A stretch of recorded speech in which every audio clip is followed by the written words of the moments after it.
93 FM. Radio.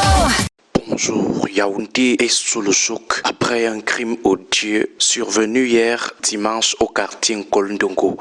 Une jeune femme de 22 ans a sauvagement assassiné une fillette de 11 ans à 17 coups de poignard. Manipulée par le prophète d'une église de réveil, la meurtrière a avoué avoir agi sous l'influence de ce guide spirituel. Ce dernier lui aurait assuré que ce sacrifice humain briserait les chaînes de sa pauvreté. La criminelle a été immédiatement interpellée grâce à la population et aux forces de l'ordre. Le gourou, quant à lui, est en fuite et activement recherché.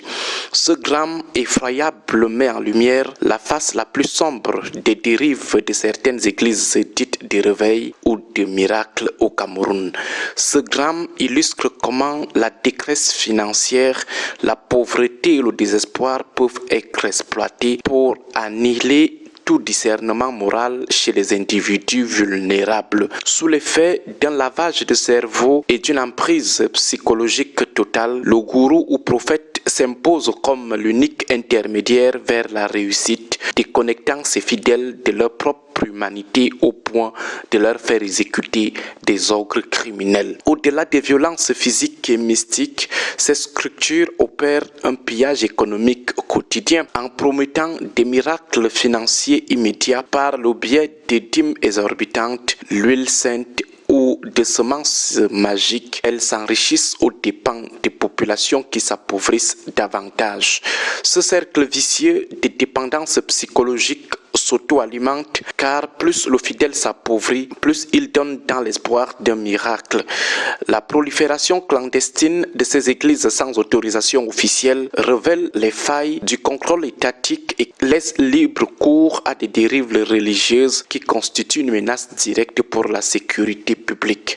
Faire face à cette menace nécessite de concilier la protection des citoyens et le respect de la liberté religieuse garantie par la Constitution camerounaise. Pour cibler les dérives criminelles sans pénaliser les communautés de foi authentiques, l'État dispose de plusieurs leviers juridiques et administratifs qu'il doit activer. Il convient d'abord d'appliquer strictement le régime d'autorisation préalable en mettant fin à la tolérance administrative aveugle. Un moratoire doit être imposé pour obliger chaque lieu de culte à déclarer ses activités, à identifier ses dirigeants et à approuver un ancrage légal sous peine de fermeture, sans oublier la présentation des compétences à pouvoir exercer dans ce métier. De plus, la direction d'une communauté devrait exiger une formation théologique certifiée ou un parrainage par un groupement d'églises reconnu afin d'écarter les manipulateurs improvisés du milieu.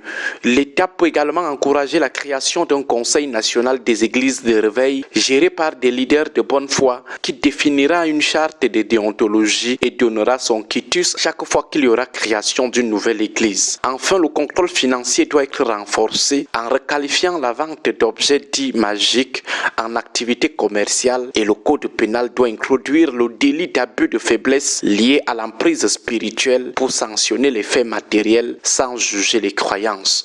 Face à ces menaces, les citoyens devraient aussi être en première ligne et devraient cultiver un doute constructif puisque la foi n'exige pas l'extinction du bon sens. Plusieurs signaux d'alarme doivent alerter comme l'isolement avec l'incitation à couper les ponts avec les proches, la marchandisation outrancière du divin ou encore le culte de la personnalité d'un leader se prétendant infaillible, se présentant comme un demi-dieu faiseur de tous les miracles. Il convient de rejeter la théologie de la prospérité extrême car l'argent rapide et mystique est un mirage qui ne remplacera jamais l'effort. Une démarche de vérification de la réputation et de l'ancrage de l'Église est recommandée avant tout engagement. Enfin, il est du devoir de chacun de briser le silence et de signaler aux autorités locales les actes criminels déguisés en pratiques religieuses telles que les séquestrations, les abus sexuels ou l'incitation à la violence, au meurtre, comme ce qu'on a vu en Nkolndongo hier. Protéger les vulnérables et soutenir les églises intègres exige de dénoncer fermement les imposteurs qui inondent le milieu, qui sont tout simplement de pauvres affairistes ou des vendeurs de mirages. Bon début de semaine à tous. 93 FM.